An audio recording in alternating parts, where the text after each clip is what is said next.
E quero que você abra a sua Bíblia em Apocalipse, capítulo 12.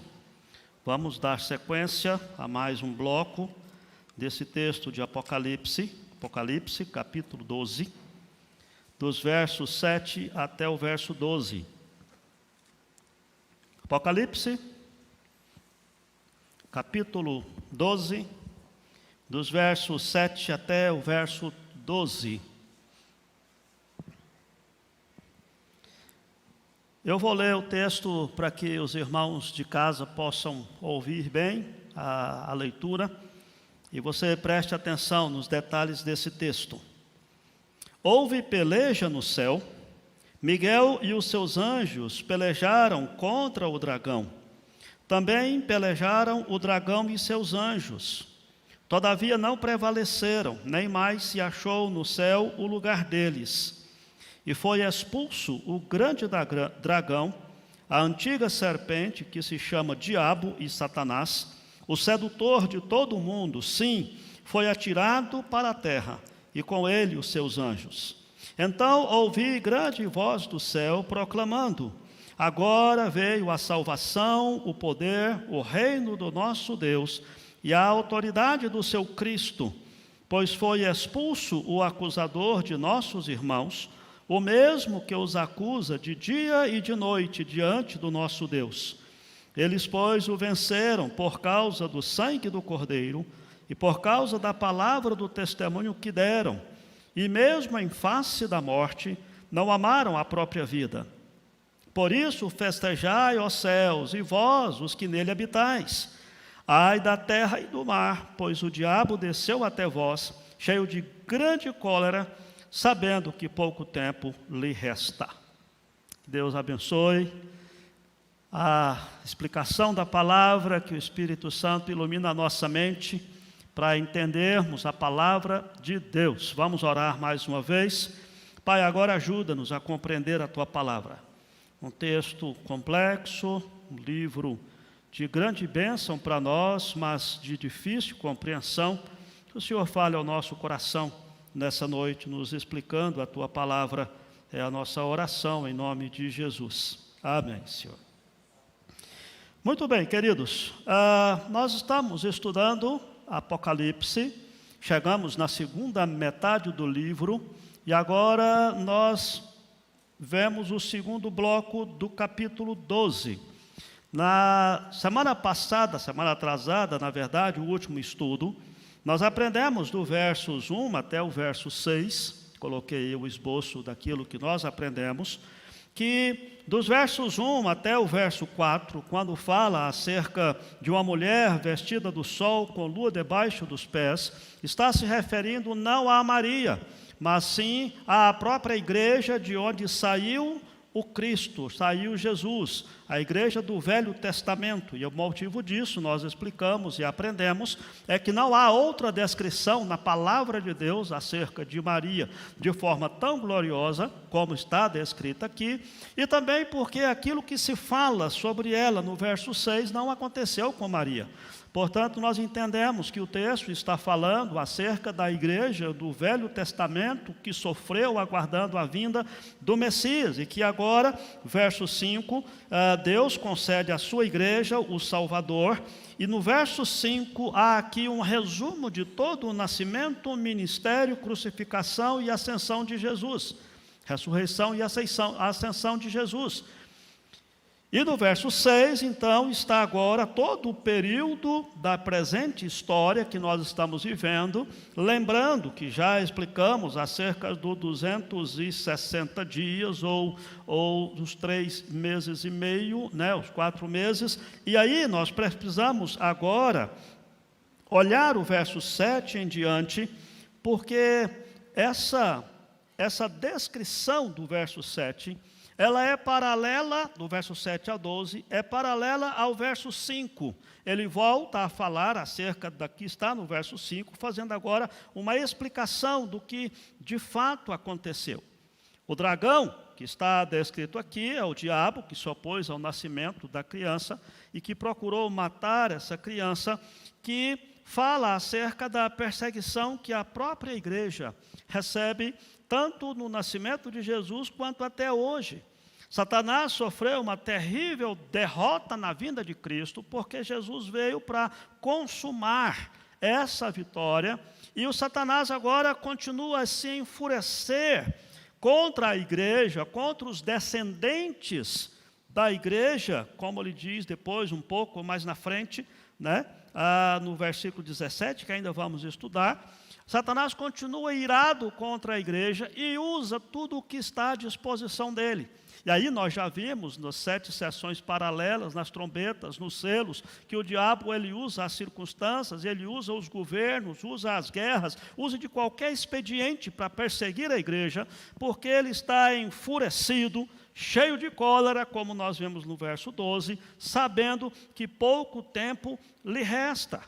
E agora nós chegamos aqui nesse texto que ele está tendo uma guerra que já se consumou.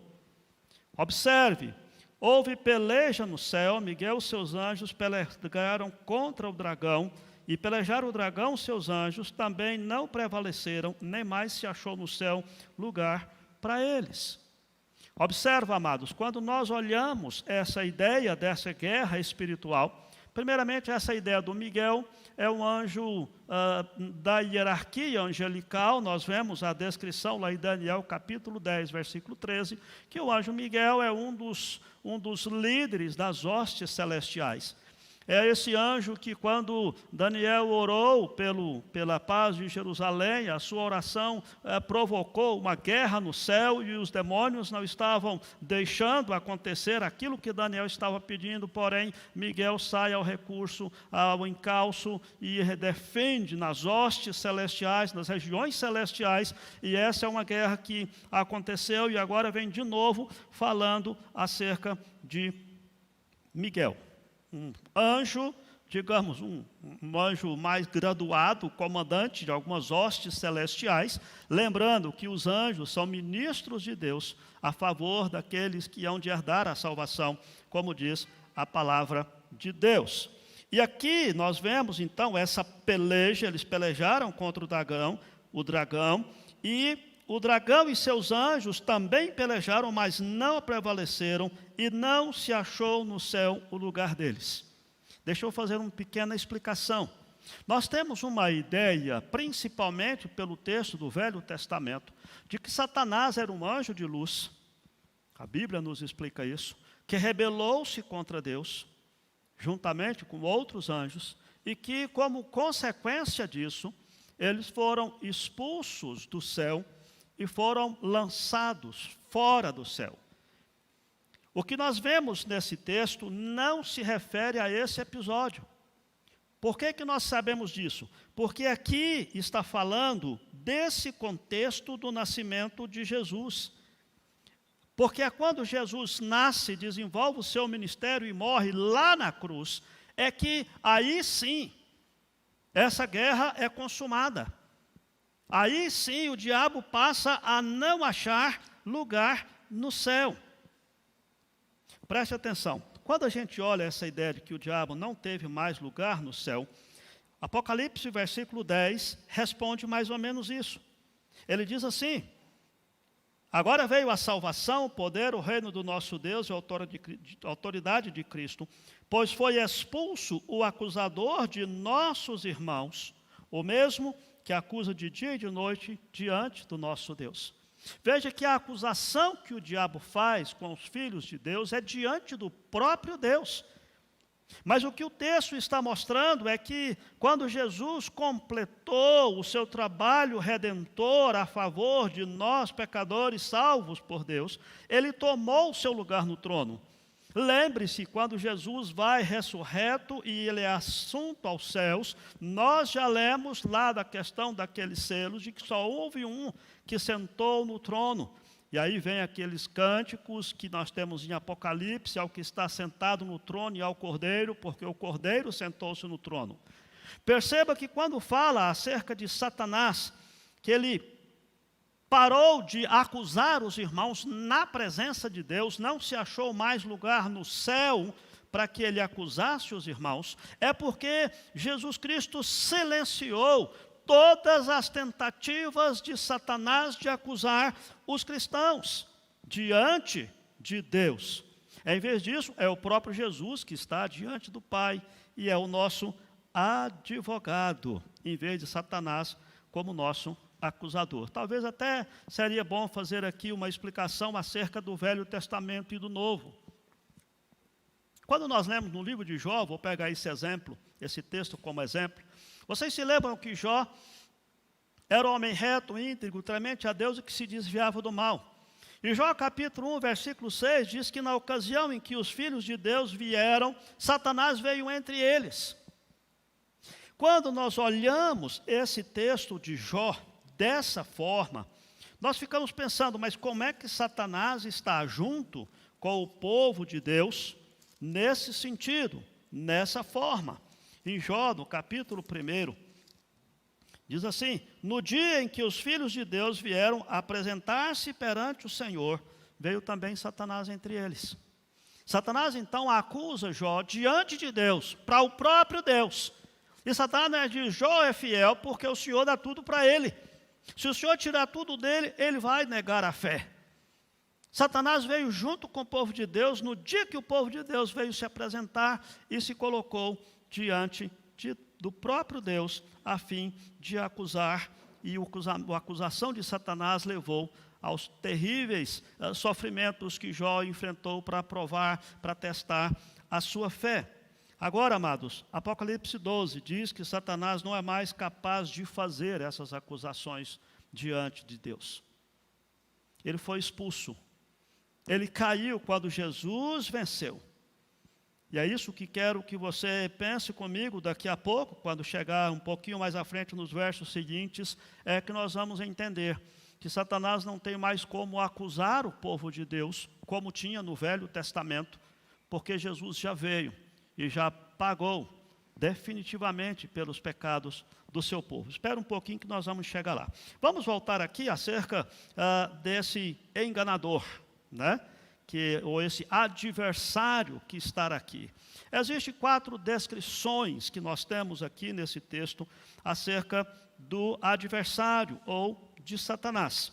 No verso 9 diz que o diabo e Satanás, que é o enganador de todo mundo. Verso 9.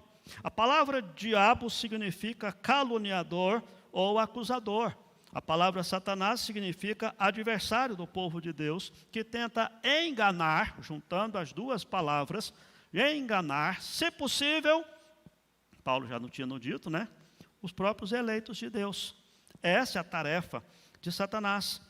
Esses termos mostram que Satanás luta contra Deus e contra o seu povo, o tempo todo tentando enganar e especialmente nos acusar perante o tribunal de Deus.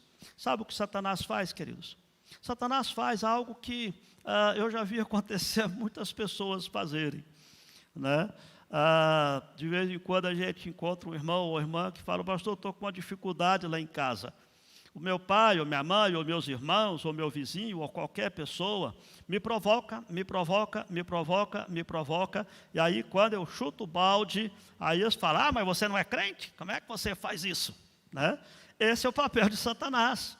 Satanás tenta sugerir pensamentos malignos na nossa mente, no nosso coração, tenta fazer com que nós percamos, digamos, o caminho da santificação, e em seguida ele nos aflige com a ideia, com a acusação de que uma pessoa com tais pensamentos e comportamentos jamais poderia ser um verdadeiro cristão.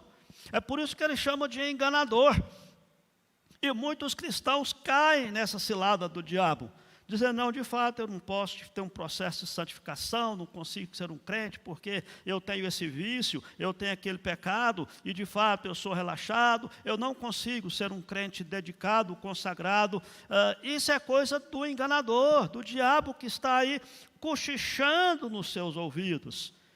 Satanás não está mais no céu acusando-nos diante de Deus, porque ele não tem mais argumento para isso, porquanto Jesus já pagou por todos os pecados nossos. O que garante a nossa salvação não é o nosso comportamento, mas é o que Jesus fez por nós lá na cruz. Ele pagou pelos nossos pecados. A minha salvação e a sua salvação não depende de nós sermos boas pessoas, não depende de nós agirmos dessa ou daquela forma, mas depende de uma ação judicial, de um pagamento que Jesus fez na cruz no nosso lugar, e é por isso que nós somos salvos. Só que o diabo vai tentar nos mostrar que nós temos participação na nossa salvação, que nós somos fracos. Ele vai lançar todo tipo de artimanha e depois ele vai jogar na nossa cara. Está vendo que tipo de crente você é? Um crente por acaso faz isso? Isso mostra que você não é crente nada.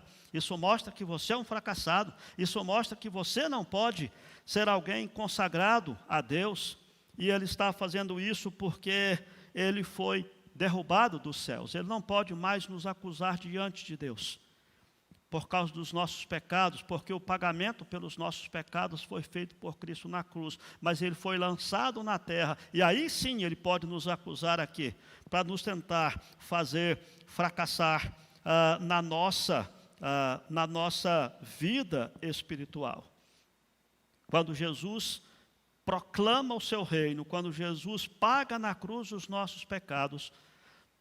Lembram-se daquele texto, quando Jesus envia os 70 e eles voltam dando bom testemunho, Jesus diz o quê?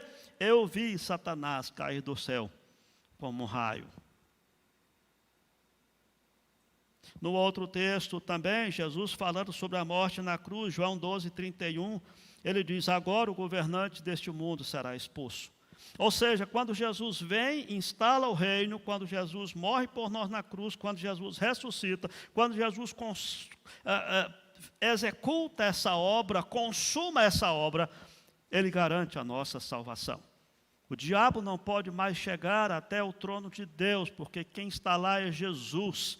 E 1 João diz que nós temos um advogado junto ao Pai, Jesus Cristo, o justo. E é Ele que testifica que nós podemos sim ser salvos. Ele é o nosso advogado, não porque Ele vai nos isentar, dizer que somos boas pessoas, mas porque Ele diz, eu morri por causa desse pecador, eu paguei por esses pecados. Ele foi justificado pelo meu sangue. Agora perceba, no versos 7 a 10, então, é essa a explicação.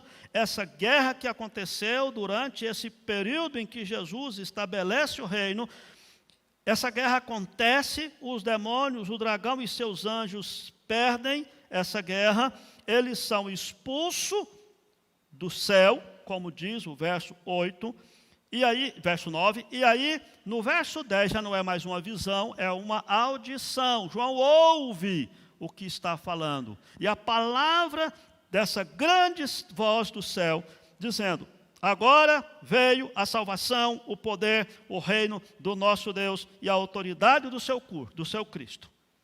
Agora quando? Quando Jesus nasce, quando Jesus é crucificado, quando Jesus ressuscita e quando Jesus proclama a vitória total sobre a morte, ressuscitando e sendo assunto aos céus. Agora sim, aquilo que foi sonhado no Velho Testamento, aquilo que a igreja sofreu, como diz o verso 2, sofreu as dores de parto, todas as expectativas, todos os anseios dos irmãos do Velho Testamento com relação à vinda do Salvador. Ele diz, agora veio a salvação, o poder, o reino do nosso Deus e a autoridade do seu Cristo. Consumou-se tudo o que estava no Velho Testamento, acerca de Jesus, acerca do reino de Deus.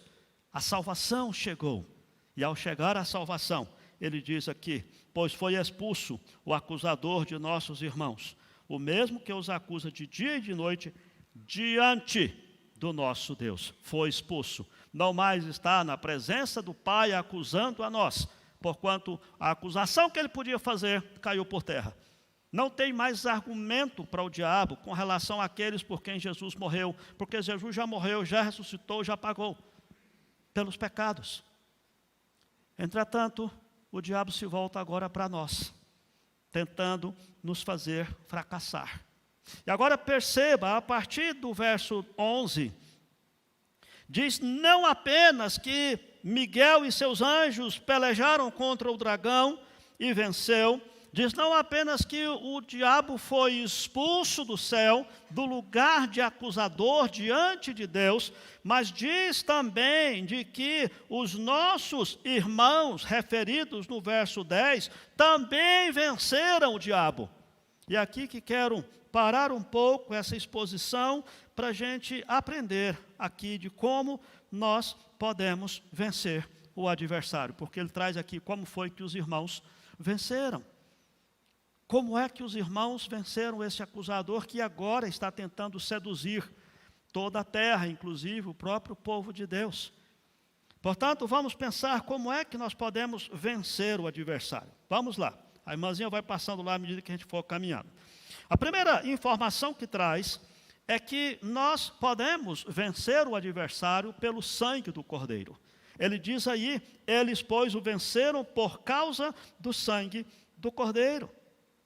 Satanás apareceu no céu para nos acusar, porque ele estava buscando a nossa condenação eterna sob a lei de Deus. O papel do diabo era esse: a alma que pecar, essa morrerá. Ele pecou, então ele tem que morrer. A própria lei de Deus diz isso, e essa é a função do acusador. Deixa eu fazer um pequeno parêntese. Aguenta aí, põe uma marca aí em Apocalipse 6. Volta a sua Bíblia em Zacarias, capítulo 3, que tem um texto que vai nos mostrar basicamente isso. Zacarias tem aqui uma visão. Eu já disse para os irmãos que Apocalipse precisa ser entendido à luz do Velho Testamento. E a Zacarias, capítulo 3, tem uma visão. E olha só o que diz, versículo 1. Deus me mostrou o sumo sacerdote Josué, o qual estava diante do anjo do Senhor, e Satanás estava à mão direita dele para se lhe opor. O sumo sacerdote representava toda a nação, representava o povo de Deus. E aqui estava o sumo sacerdote diante do anjo do Senhor, Satanás à sua direita para se lhe opor. Agora veja, mas o Senhor disse a Satanás: o Senhor te repreende, ó Satanás. Sim, o Senhor que escolheu a Jerusalém te repreende. Não é esse um tição tirado do fogo? Agora veja o verso 3. Ora, Josué, trajado de vestes sujas, estava diante do anjo. Vocês já perceberam que toda vez que a Bíblia fala de vestes alvas, fala de pureza, de santidade? Quem são esses de branco vestidos? De onde vêm e quem são? Esses são os que lavaram no sangue do Senhor, seus vestidos branquearam no sangue do Senhor. Já estudamos esse texto.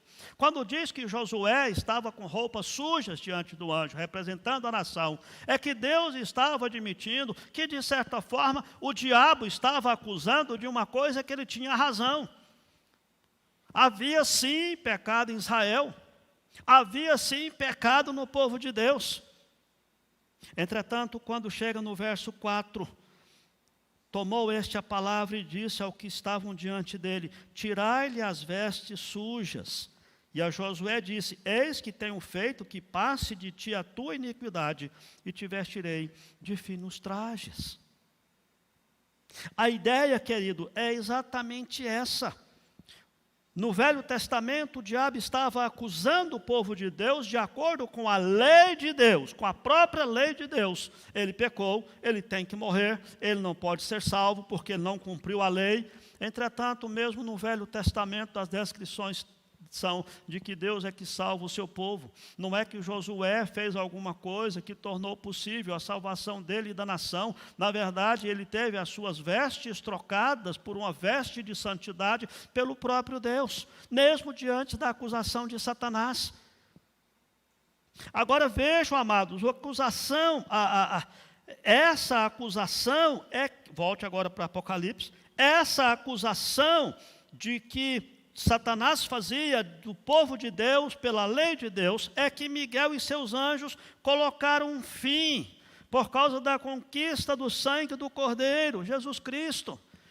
Não há como mais Satanás acusar o povo de Deus diante de Deus, porquanto o que está valendo não é a lei do Velho Testamento, mas é o sangue do Cordeiro. É por causa do sangue do Cordeiro. Antes da morte de Jesus, Satanás tinha um bom caso contra o povo de Deus. Quando Satanás acusou Davi, quando Satanás acusou Moisés, quando Satanás lembrava-se dos pecados da nação de Israel, ele falava de coisas concretas. De fato, Davi pecou.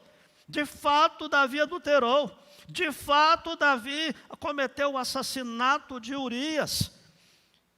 De fato, Moisés cometeu os seus pecados que nós temos registrado. A Bíblia nunca escondeu os pecados dos patriarcas, nem de Abraão, de nenhum deles. Eles pecaram mesmo, porque se eles não tivessem pecado, não precisariam da graça de Deus. E não poderia ser referência de santidade para mim e para você. Eles pecaram e Satanás acusava desse jeito, e assim foi para todos os crentes do Antigo Testamento, que Deus havia admitido no céu, através da sua fé no Evangelho que estava pela frente, no Cordeiro que ainda viria. E eles então confiavam em Deus e eram justificados pela sua fé, mas Satanás usava a lei para acusá-los, dizendo: eles não podem ser salvos porque eles quebraram os teus mandamentos. Mas a partir do momento que Jesus verte o seu sangue na cruz, Satanás não pode mais comparecer diante de Deus para nos acusar. Porquanto todos os argumentos que Satanás pode usar acerca dos nossos pecados estão debaixo do sangue do Cordeiro.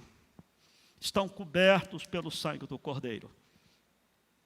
Nós podemos vencer, meus amados, o adversário, quando nós estamos cobertos e através do sangue do Cordeiro. É por isso, amados, que Paulo fala com tanta convicção em Romanos 8, portanto, não há condenação para aqueles que estão em Cristo Jesus, é categórico. E Paulo explica porque isso foi por causa do que Jesus fez lá na cruz. Se você foi salvo por Jesus Cristo, Satanás perdeu a capacidade de acusar você diante do justo trono de Deus, porquanto você não foi salvo por causa da sua justiça, mas você foi salvo por causa da justiça de Cristo. Quando o pecado é removido, não pode ter acusação. Não tem como Satanás nos acusar mais diante de Deus. Lembre-se disso. Observe, não é porque você não tem pecado. Satanás não pode te acusar porque você é uma pessoa pura, isenta de pecado. Não, você pecou. Mas 1 João capítulo 1, verso 7 diz que o sangue de Jesus, seu Filho, nos purifica de todo pecado. E essa é a boa nova, queridos.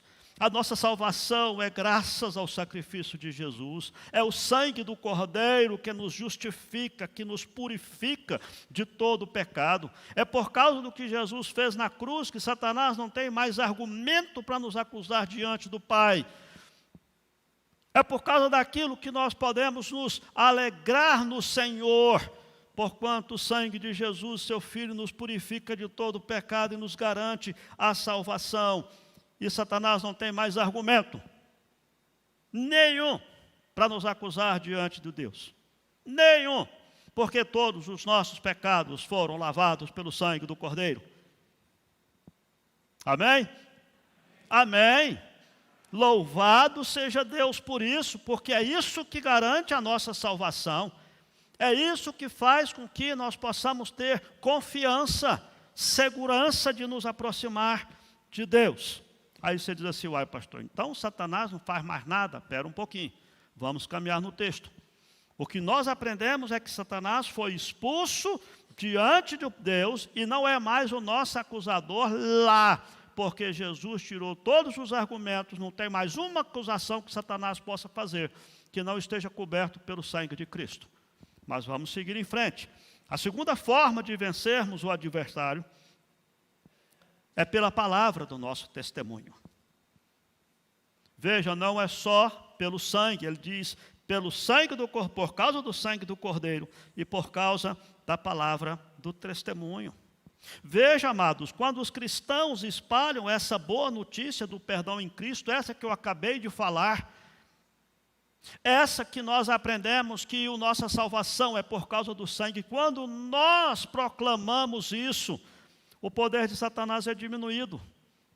Porquanto, através dessa proclamação, o Espírito Santo também aplica essa palavra no coração de outros que haverão de ser salvos também. E eles passam a não confiar mais nas suas próprias ações, passam a não confiar mais nos seus próprios pecados, eles passam a confiar no sangue do Cordeiro, passam a entender o que Jesus fez por eles tomam posse da salvação e eles saem do domínio de Satanás. Satanás tem um domínio sobre os nossos familiares, sobre os nossos amigos, através da acusação em suas consciências de que eles nunca podem ser aceitos por Deus. E a pregação do Evangelho é exatamente de que essa é uma armadilha de Satanás, porque ninguém é aceito diante de Deus por causa dos seus méritos, mas sim por causa do que Jesus fez. Mas Satanás não quer que ninguém saiba disso. Satanás não quer que ninguém tome posse dessa salvação. Vejam, nós exercemos um poder contra o reino de Satanás quando testemunhamos as boas novas do Evangelho Salvador de Cristo. Nós expandimos as fronteiras do reino de Deus quando nós damos o nosso testemunho. Nós empurramos para trás o poder e as hostes das trevas quando nós proclamamos acerca disso, porque uma pessoa que está sendo iludida por Satanás, e vou falar aqui de forma exagerada, para você entender o que eu estou dizendo, mas isso se aplica a qualquer boa pessoa, gente maravilhosa que tem por aí, que a gente diz, só falta ser crente. Mas vamos pegar uma pessoa que está imerso, de fato, no pecado, alguém que está drogado, envolvido com prostituição, que está envolvido com assassinatos, alguém cuja vida já está na sarjeta. Essa pessoa está sendo iludida, enganada pela força de Satanás. Ela não tem esperança, ela não tem como sair dessa vida, ela não tem como livrar a si mesma, porque ela é escrava não só desse poder enganador do diabo, mas dos seus próprios pecados. Mas quando você leva o Evangelho, quando você mostra o que Jesus fez na cruz, aí vai acontecer esse choque, porquanto a pessoa vai olhar e dizer, então tem esperança para mim? Então a minha vida já foi pro ralo, já foi para a sarjeta, mas Jesus me ama, Jesus pode me salvar, eu tenho como sair dessa vida. E é aí, amados, e é aí que nós diminuímos o poder de Satanás. Lembram-se acerca da nossa tarefa, que é proclamar as virtudes daquele que nos chamou das trevas para a sua maravilhosa luz. Lembra-se do que Paulo fala, que a salvação é dom de Deus, e isso é pela fé, e isso é dom, é dádiva, é presente de Deus. Então os cristãos vencem o adversário, o diabo, a antiga serpente, que é um termo que descreve, que remete lá do Éden. Primeiro, pelo sangue do Cordeiro. E segundo, pela palavra do seu testemunho. Satanás é derrotado, amados, por nós. Não no sentido de que nós vamos enviá-lo para o inferno. Não, calma. A palavra já nos mostrou, e mais na frente vai mostrar, que o próprio Jesus fará isso, quando de forma definitiva estará lançando no poço do abismo a Satanás e os seus anjos e todos aqueles que o servem. Mas nós derrotamos Satanás, não é com palavra forte, não é com mantra, não é com jargão. Nós derrotamos com a palavra do testemunho, do que Jesus, do que Deus fez por nós. E através disso, essa palavra leva outras pessoas a saírem do raio de domínio, das garras do domínio do príncipe deste mundo, que é Satanás, um príncipe, vamos dizer assim, um príncipe não por direito, um príncipe fajuto, falso, mas através da palavra do testemunho é que nós mostramos, e as pessoas que estão vivendo sobre o engano de Satanás, de que não tem jeito para elas, de que a vida é isso mesmo, que não tem chance, elas podem, não, então tem chance para mim, Deus me ama, Jesus morreu por mim, e essa pessoa começa a se libertar das amarras de Satanás. E agora eu quero voltar para as pessoas boas, porque para as pessoas boas que estão vivendo felizes nesse mundo, a palavra é a mesma, queridos. Você precisa dar um testemunho, porque o diabo tem iludido o mundo. Como diz aqui, que é o acusador de todo mundo, né? Ele tem iludido mostrando que vida é isso. É você trabalhar, é você ter sucesso, é você ser feliz, é você estar de bem com as outras pessoas, é você fazer o bem. Portanto, você está tranquilo, fique sossegado, a sua vida é boa, você é uma pessoa honesta e tudo mais. Mas nós sabemos que uma pessoa, por mais honesta que seja, por mais gente boa, por mais trabalhadora, não tem salvação sem Cristo.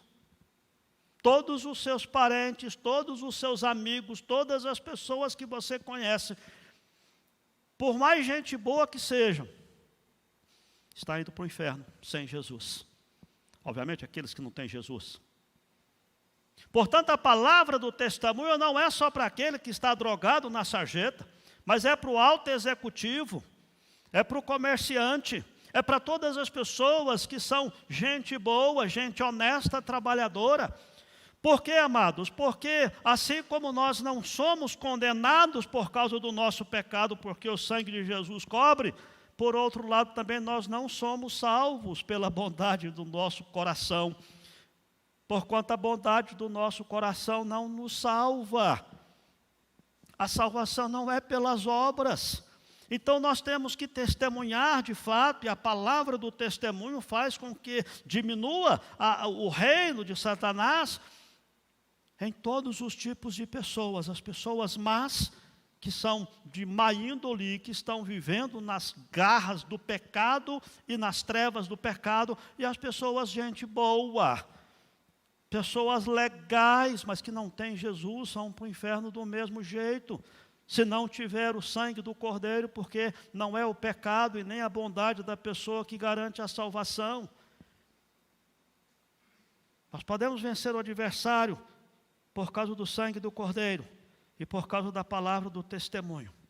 A terceira e última lição que o versículo 11 nos traz é que também nós vencemos Satanás, o adversário, pela entrega da nossa vida totalmente nas mãos de Deus, a ponto de perdê-la, se necessário for. Que é o que ele diz aqui, pelo testemunho que deram, e mesmo diante da face da morte, não amaram a sua própria vida. Uma vez que Cristo nos salvou pelo seu sangue, nós não apenas vamos proclamar a palavra, não proclamar o Evangelho, mas nós vamos nos agarrar a essa salvação até o ponto de morrermos, se necessário for. Nós abraçamos todo tipo de sofrimento pelo amor do nosso Deus e amor ao nosso Deus, inclusive a batalha diária contra o pecado com o qual nós somos chamados à nossa santificação. Veja que quando fala que eles não amaram a vida, mesmo em face da morte, não está dizendo apenas daqueles irmãos que estão em situações, em países fechados, que são condenados, que são enforcados, são fuzilados, mas se diz respeito a mim e a você, que não amamos a nossa própria vida diante da vida boa que nós temos. Lembre-se, meus irmãos, que o sofrimento tem formas diferentes para cada cristão. Para alguns, eles são chamados a sofrer intelectualmente, a ser desprezado pelos amigos, a ser criticado pelo seu professor da faculdade, a ser criticado pela própria família. E nesses casos é preciso a gente dar o testemunho mesmo em face da morte, não amando a nossa vida, o nosso status, o nosso nome. Para alguns cristãos é esse tipo de sofrimento que Deus vai requerer de você para testar a sua fé de dar um testemunho em lugares difíceis, como a faculdade ou outros ambientes que nós sabemos.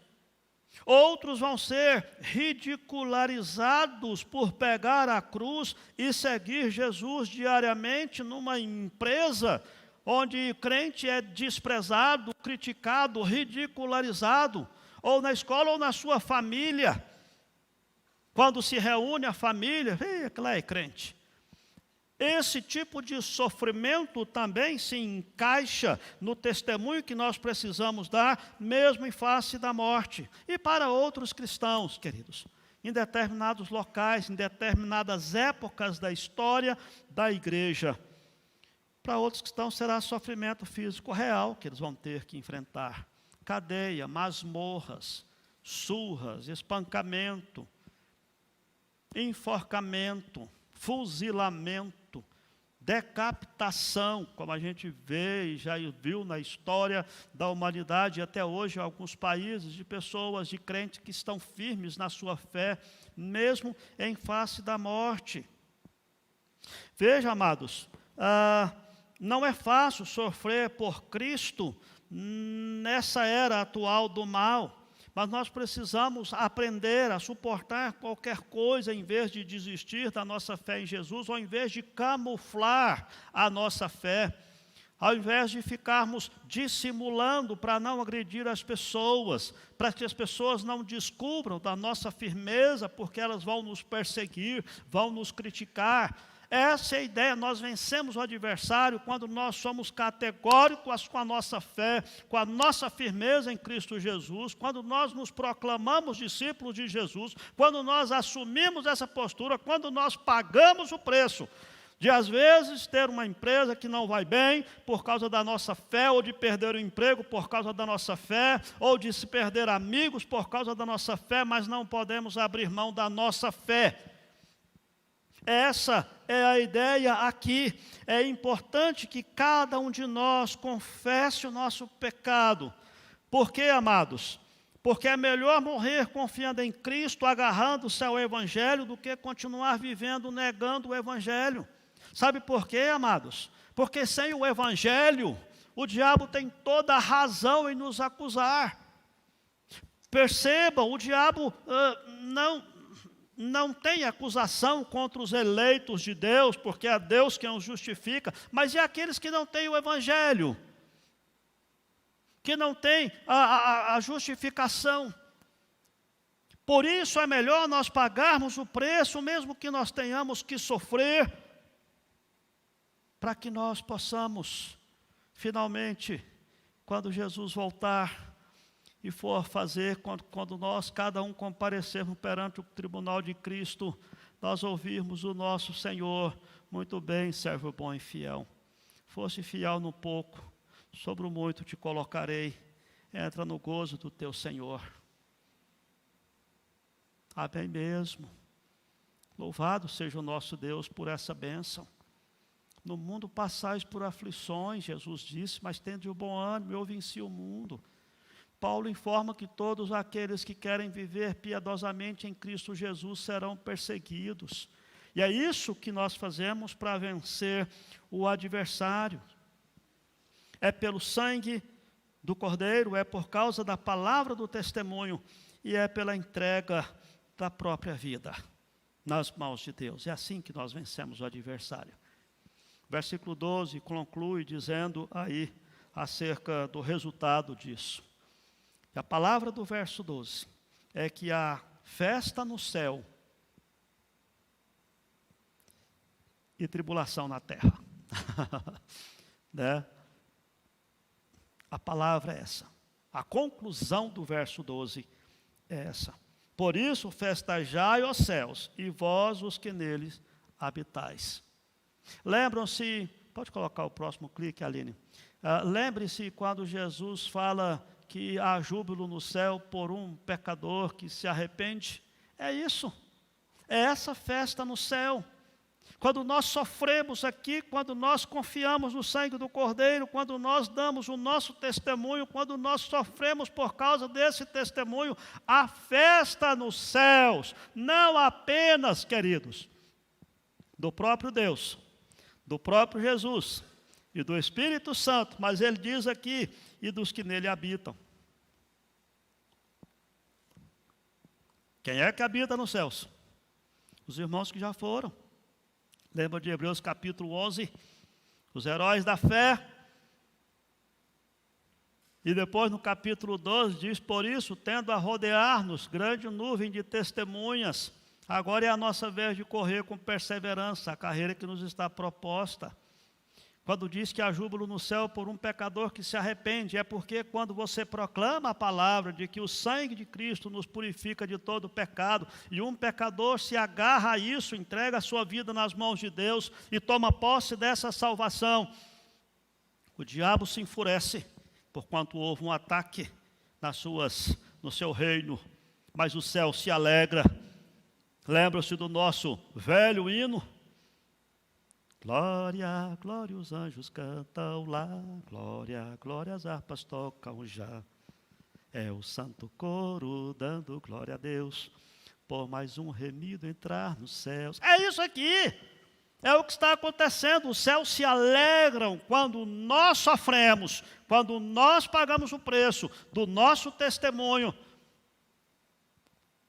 porquanto é para isso que nós estamos aqui. Mas o diabo fica furioso. Aí vem, ai da terra e do mar, pois o diabo desceu até vós, ele foi expulso como acusador, mas ele está agora como o enganador dos irmãos. Desceu até vós cheio de grande cólera, sabendo que pouco tempo lhe resta. Nós não vamos explorar essa parte do texto, porque no próximo estudo, dos versos 13 em diante, ele vai dizer o que ele faz aqui na terra. Já que ele não pode nos acusar diante de Deus, porquanto não tem mais argumento por causa do sangue do Cordeiro, que nos purifica de todo pecado, mas ele vai tentar nos desestimular na nossa fé, vai tentar nos enganar, vai tentar nos travar a santidade. Mas vamos deixar esse pedacinho para o próximo estudo, porque a partir do verso 13, ele vai dizer exatamente como que ele usa todo o seu poder do engano para tentar ofuscar aqueles que serão salvos por Jesus, afastá-los da graça de Deus e fazer com que os crentes vivam fracassados, mesmo sabendo que o sangue de Jesus nos purifica de todo o pecado. Queria fazer uma aplicação desse texto, trazendo aqui a palavra de Tiago, capítulo 4, versículo 7. Quando Tiago diz, sujeitai-vos, portanto, a Deus, mas resisti ao diabo, e ele fugirá de vós. Quero aplicar isso aqui para 2 grupos de pessoas. A você que está aqui, mas ainda não tem certeza da sua salvação. A você que ainda não entregou a sua vida nas mãos de Deus. A você que ainda está ouvindo o Evangelho e é amigo do Evangelho, mas ainda não se quebrantou diante de Deus, não entregou sua vida ao seu Deus, não se rendeu diante dessa palavra. A exortação que quero fazer, queridos, é que você não vai ter nenhum argumento diante do tribunal de Deus, se você chegar lá, sem ser coberto pelo sangue de Jesus, o sangue do Cordeiro. Você não vai ter nenhum argumento diante de Deus, de falar, Senhor, eu não sabia. Que você está aqui nessa noite, você está me ouvindo pela internet, você sabe sim. Você não vai ter nenhum argumento dizer, Senhor, eu fui uma pessoa boa, porque os seus atos de bondade não anulam os seus pecados. A única forma, o único jeito de ser salvo é através, exatamente pelo sangue do Cordeiro. Não há outro caminho. Por isso quero exortá-lo a ouvir essa palavra, a entregar a sua vida nas mãos de Deus, a consagrar a sua vida a Deus, a se derramar diante de Deus e dizer, Senhor, tem misericórdia de mim, me salva, porque se o Senhor não me salvar, não tem jeito para mim. Mas o sangue do Cordeiro é suficiente para purificar os seus pecados, para lavar a sua alma, para que você possa chegar diante de Deus. Porque a menos que a justiça de Cristo seja aplicada, o diabo tem razão, não tem jeito para você. Porque a única forma é você entregar a sua vida nas mãos de Deus. Parar de enrolar, parar de ganhar tempo e viver longe de Deus. E correr para os braços de Deus e se entregar diante de Deus.